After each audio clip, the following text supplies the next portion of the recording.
Hello student, welcome back to my channel Fair of Maths Atail Maza. In this video we are going to see vectors, that is exercise 5.3 question number 6. So student, very first we will see definition of vector, that is any physical quantity having magnitude and direction. For example, velocity, acceleration, displacement, etc. Next, scalar.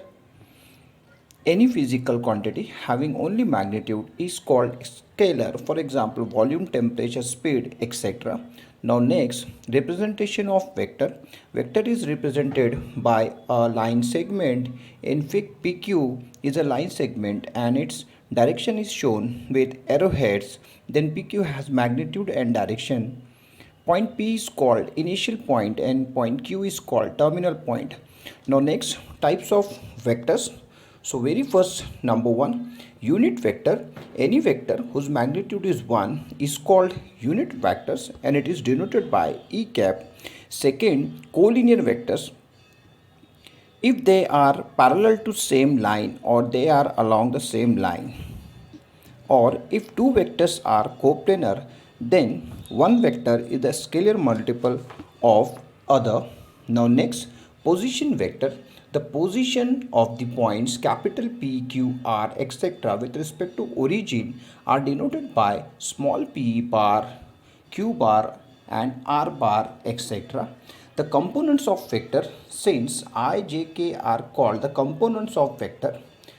Now next, component form. So let OP equals to small p, that is vector P is equal to xi plus yj plus zk. Now next, magnitude of OP is given by OP equals to small p is equal to under root x square plus y square plus z square. Now student, very important theorem. Now let capital A and capital B be any two points. Then the position vector of AB is given by small b minus small a, that is vector B minus vector A. Now next, definition of dot product or scalar product. So first we see the properties of dot product, that is A dot B is equal to B dot A, that is dot is always commutative. Now next, A dot B equals to 0 if and only if vector A and vector B are perpendicular or orthogonal. Now next, I dot I equals to J dot J equals to K dot K is equal to 1 and other combinations are 0, that is I dot J or J dot K is equals to 0. So let's start student, but before that don't forget to like and subscribe my channel. Here we have exercise 5.3 question number 6. In question number 6 we have to determine vector A and vector B are orthogonal or parallel और neither. ये है बेटा आपका question number 6. Question number 6 में आपको ये बताना है कि आपके जो वेक्टर ए और वेक्टर बी है वेदर दे आर पैरेलल और ऑर्थोगोनल और नाइदर. इसका मतलब ये होता है कि आपको ये बताना है कि आपके दोनों वेक्टर्स पैरेलल है. ऑर्थोगोनल का मतलब होता है बेटा परपेंडिकुलर, आप परपेंडिकुलर भी बोल सकते हो उसको, या दोनों भी नहीं है, नाइदर दोनों भी नहीं है. ठीक है. सो स्लाइड पे मैंने बेटा आपको सबसे पहले बताया है definition of vector. So very first, किसी भी बच्चे को बेटा वेक्टर चैप्टर अगर वेक्टर चैप्टर से डील कर रहा है बच्चा तो उसको डेफिनेशन ऑफ वेक्टर मस्ट है बेटा, उसको डेफिनेशन ऑफ वेक्टर पता होना चाहिए. सो स्लाइड पे मैंने आपको डेफिनेशन ऑफ वेक्टर मेंशन किया है. ठीक है. फिर भी मैं आपको शॉर्ट में यहाँ एक्सप्लेन कर देता हूँ वेक्टर क्या होता है बेटा. वेक्टर क्या होता है, आपके लेवल पे बच्चों को ये चीज़ समझ में आ जाना चाहिए कि वेक्टर क्या है. Vector is nothing but a physical quantity. एक फिजिकल क्वांटिटी है बेटा जिसमें क्या क्या होगा, having magnitude as well as direction. दो चीज़ें चाहिए उसमें किसी भी फिजिकल क्वांटिटी में. Number one magnitude, number two direction. ये दो चीज़ अगर फिजिकल क्वांटिटी में मिलता है आपको तो आप बोल सकते हो वेक्टर है. मैंने आपको एग्जाम्पल भी दिया है वेक्टर का, that is acceleration, one of the most and finite example of vector acceleration. Next, velocity, displacement, ये सारा का सारा बेटा वेक्टर क्वांटिटी है. अब देखो इसमें आपको दोनों चीज़ देखने के लिए मिल जाएगा, डायरेक्शन भी मिल जाएगा, मैग्नीट्यूड भी मिल जाएगा. अच्छा, मैग्नीट्यूड का मतलब क्या होता है, बहुत सारे बच्चों को बेटा कन्फ्यूजन रहता है. मैग्नीट्यूड मतलब क्या है बेटा, मैग्नीट्यूड मतलब है डिस्टेंस. डिस्टेंस को मैग्नीट्यूड बोला जाता है। डायरेक्शन तो सबको समझता है, लेकिन मैग्नीट्यूड में थोड़ा सा कन्फ्यूजन रहता है, तो आपका कन्फ्यूजन मैं दूर कर दूँ बेटा। मैग्नीट्यूड मतलब डिस्टेंस होता है, डिस्टेंस, ठीक है। और वेक्टर का रिप्रेजेंटेशन बहुत इंपॉर्टेंट है। उसके बाद मैंने आपको स्केलर भी बताया, डेफिनेशन ऑफ स्केलर। तो ये फिजिकल क्वांटिटी में जस्ट मैग्नीट्यूड रहेगा बेटा। क्या रहेगा? मैग्नीट्यूड। जैसे हमने टेम्परेचर उसका एग्जाम्पल लिया है, वॉल्यूम। सो इसमें जस्ट क्या है? मैग्नीट्यूड है, डायरेक्शन नहीं है। इसको बोला जाता है स्केलर क्वांटिटी। नाउ नेक्स्ट मैंने आपको बताया प्रेजेंटेशन ऑफ वेक्टर। वेक्टर को आप कैसे रिप्रेजेंट करते हो, कैसे रिप्रेजेंट करते हो? तो सबसे पहले मैंने आपको लाइन ऑफ सपोर्ट बताया, लाइन ऑफ एक्शन और लाइन ऑफ सपोर्ट। आप फिगर में देखो अच्छे से पॉज करके, ठीक है। ये जो लाइन ऑफ सपोर्ट और एक्शन जो है, इसका फिगर ऐसे बनाया मैंने, ऐसे मैंने आपको स्लाइड पे ऐसे इसका फिगर बना के दिखाया है। यहाँ पॉइंट पी लिया है और ये क्यू लिया है। इसको बोला है मैंने लाइन ऑफ सपोर्ट। ये जो लाइन ऑफ सपोर्ट है, ये लाइन ऑफ सपोर्ट क्या है बेटा? एक लाइन है, इसकी लेंथ ना अनलिमिटेड है, एंडलेस है, बहुत बड़ी है इसकी लेंथ। इसमें से आप क्या करते हो? एक पार्ट लेते हो, एक पार्ट लेते हो। जैसे ये पार्ट लिया है, इस लाइन ऑफ एक्शन का आपने क्या किया? एक पार्ट लिया। That part is known at directed line segment. उस पार्ट को बोला जाता है बेटा डायरेक्टेड लाइन सेगमेंट। और इसको क्या करते हैं हम लोग? एरो हेड से डिनोट करते हैं इसके डायरेक्शन को। इसका डायरेक्शन जो है वो एरो हेड है। इसका मतलब ये हुआ कि अब मेरा पी क्यू जो है, ये डायरेक्टेड लाइन जो है, ये वेक्टर बन गया बेटा। और इसको मैं डिनोट कर सकता हूँ, ये है मेरा वेक्टर का notation, P Q bar. I think मैंने स्लाइड पे नोटेशन मेंशन नहीं किया है, सो मैं यहाँ कर देता हूँ बेटा। ये पी क्यू जो है, P Q bar, that is complete vector. ये वेक्टर का नोटेशन है बेटा, पी क्यू बार। अब आप क्या करोगे? लेटर्स पे, स्मॉल लेटर्स, कैपिटल लेटर्स पे आप क्या करोगे? बार लगा दोगे और उसको रीड करोगे बेटा वेक्टर। आपके लिए वेक्टर है, ठीक है। फॉर एग्जाम्पल ये मैंने लिया स्मॉल ए बार, small B bar, small C बार, एक्सेट्रा। ये सारे के सारे बेटा वेक्टर्स हैं। ये वेक्टर को रिप्रेजेंट करते हैं। और वेक्टर क्या है? फिर मैं आपको बता दूं, having magnitude as well as direction. Okay, उसके बाद मैंने आपको बड़ी काम की चीज़ बताई है, दैट इज पोजीशन वेक्टर। किसी भी वेक्टर का पोजीशन वेक्टर क्या होता है बेटा? शॉर्ट में जल्दी से समझ लो इसको, ठीक है। पोजीशन वेक्टर क्या होता है? ये पॉइंट है आपका P और ये ओरिजिन है। सो एग्जैक्टली आप पोजीशन वेक्टर मतलब क्या है? पॉइंट की पोजीशन है with respect to origin. Point की पोजीशन है विथ रिस्पेक्ट टू ओरिजिन, और इसको हम लोग डिनोट करते हैं। सपोज ये मेरा OP एक वेक्टर है, ठीक है। इसकी पोजीशन जो है with respect to origin is given by small p bar. Always remember there, always. Capital letters को आप लोग क्या करते हो इन प्रैक्टिस? स्मॉल लेटर्स से डिनोट करते हो, उसको बोला जाता है पोजीशन वेक्टर, ठीक है। नाउ नेक्स्ट, मैंने आपको 2 पॉइंट्स का पोजीशन वेक्टर के लिए एक थ्योरम बताया है, दैट इज़ वेरी इंपॉर्टेंट बेटा। जब भी आपको 2 पॉइंट्स गिवन रहेंगे और आप इसको वेक्टर बना दोगे, 2 points are given, 2 points are given, we always take position vector of B, that is OB, minus position vector of A, that is we write small b minus small a bar। ये theorem है बेटा। जब भी आप P Q, A B, H T fine करोगे, so theorem आपको बता रहा है, आपको अपने मन से नहीं करना है बेटा, इसको फॉलो करना है, इसको फॉलो करना है आपको। तो आप लिखोगे small b minus small a। ये लोग डायरेक्टली करेंगे, जैसे प्रैक्टिस करोगे बट आपको भी ये डायरेक्टली सॉल्व करते आ जाएगा, ठीक है। सो किसी भी 2 पॉइंट्स का वेक्टर आपको पोजीशन वेक्टर निकालनी है, तो आप ये थ्योरम को यूज़ करोगे। Now next very very important, मैंने आपको कंपोनेंट्स ऑफ वेक्टर्स बता दिए। शॉर्ट में आपको एक्सप्लेन करता हूँ बेटा। कंपोनेंट ऑफ वेक्टर्स होते हैं आई जे के, ठीक है। ये आई जे के बारे में जानना आपको बहुत ज़रूरी है। ये 3D में आपको बहुत हेल्प करता है। आई जे के काम क्या है बेटा? किसी पॉइंट की पोजीशन बताना है ना, स्पेस। क्या करता है आई जे के? क्या है ये?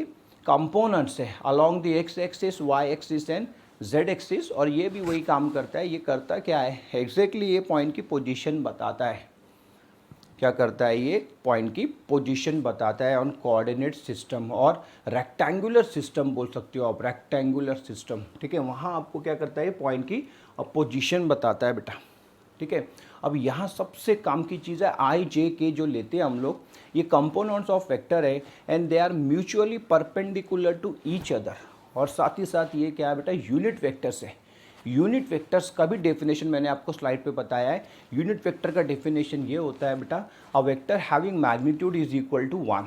ऐसा वेक्टर रहेगा बेटा जिसका मैग्नीट्यूड क्या रहेगा, 1, उसको बोला जाता है यूनिट वेक्टर। सो आई जे के जो होते हैं बेटा आपके यूनिट वेक्टर्स होते हैं, मतलब मॉड की जो वैल्यू रहेगी बेटा ये कितनी आ जाएगी, 1 आ जाएगी, ठीक है। साथ ही साथ मैंने आपको एक चीज़ और मेंशन की है, किसी भी पॉइंट को आप आई जे के में एक्सप्रेस कर सकते हो।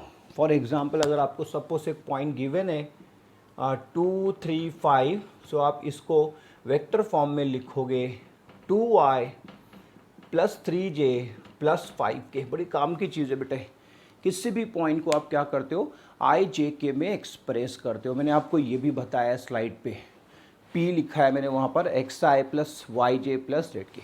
अच्छा, इसके पहले के वीडियो में वेक्टर लिया है बेटा, वेक्टर का डॉट का डेफिनेशन लिया है, यहाँ कहीं उसका आई बटन आ रहा होगा, सो आप वो वीडियो भी जाके देखें।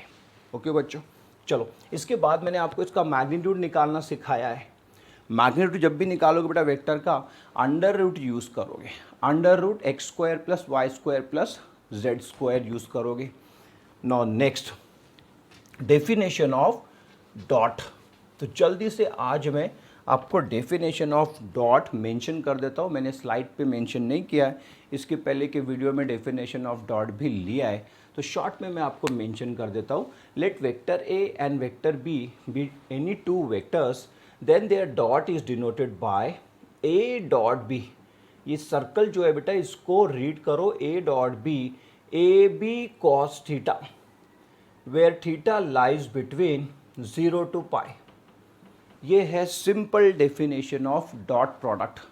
डॉट प्रोडक्ट और scalar product, A dot B is always A B cos theta, where theta lies from 0 to पाई, ठीक है। इसके बाद ना मैंने आपको प्रॉपर्टीज़ मेंशन की है डॉट की। सो मैंने आपको ये बताया A dot B is always B dot A, that is commutative property. मतलब यहाँ से मुझे एक चीज़ समझ में आती है कि मेरा डॉट जो है बेटा ये क्या है, कम्यूटेटिव है। नाउ नेक्स्ट, मैंने आपको बताया इफ़ ए डॉट बी, ये बड़ा काम का है क्योंकि हमको क्वेश्चन सॉल्व करना है, सो आप इसको अच्छे से देखोगे। A dot B equals to 0 if and only if vectors A B are perpendicular to each other और ऑर्थोगोनल टू ईच अदर, ये बोल सकते हो आप। ये है बेटा कंडीशन ऑर्थोगोनल की। डॉट कितना आ जाना चाहिए, 0 आ जाना चाहिए। नेक्स्ट नंबर 3 मैंने आपको बताया बेटा आई का आई से डॉट लिया तो 1 आता है, जे का जे से डॉट लिया तो 1 आ जाएगा, के का के से डॉट लिया तो 1 आ जाएगा। सर ऐसे क्यों होता है बेटा, कॉस 0 जो होता है, कॉस 0 होता है 1, आई डॉट आई इधर आ जाएगा modulus of i, modulus of i तो यूनिट वेक्टर ये 1 हो जाएगा बेटा, एंड कॉस 0 होता है 1, इसीलिए I dot I, J dot J, के डॉट के इज़ ऑलवेज 1। इसका रीज़न ये है बेटा कि थीटा की जो वैल्यू रहती है, थीटा जो है ये 90 डिग्री है।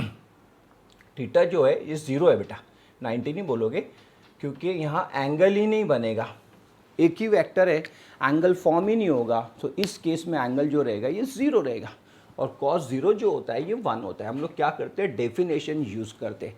डेफिनेशन यूज़ करके हम लोग हमारा कंक्लूजन निकालते हैं कि आई का आई से डॉट लो, जे का जे से डॉट लो और के का के से डॉट लिया तो 1 आता है, और अदर कॉम्बिनेशंस जो होते हैं बेटा ये 0 होते हैं। ये भी 0 क्यों होते हैं, क्योंकि यहाँ एंगल्स जो बनेगा ये 90 डिग्री बनेगा। 90 डिग्री है मतलब cos 90 कितना है बेटा, 0, इसलिए ये क्या हो जाएगा, ये 0 हो जाएगा। अदर्स कॉम्बिनेशंस क्या हो जाएंगे, 0। ओके बच्चों, so with this properties of dot we can solve our examples. अब हम लोग क्या करते हैं बेटा, हमारे एग्जाम्पल सॉल्व कर सकते हैं। Now see very first example, in first example we have to given 2 vectors, और आपको बताना है बेटा क्या ये पैरेलल है, ऑर्थोगोनल है। अब ऑर्थोगोनल की कंडीशन देखो, आप इसको ओरली कर सकते हो क्वेश्चंस को, कोई टेंशन नहीं लेना बेटा आपको। क्या यहाँ पर इसकी डॉट जो लिया, क्या इसकी डॉट का सम 0 आता है, नहीं आता है, ये 56 हो जाएगा।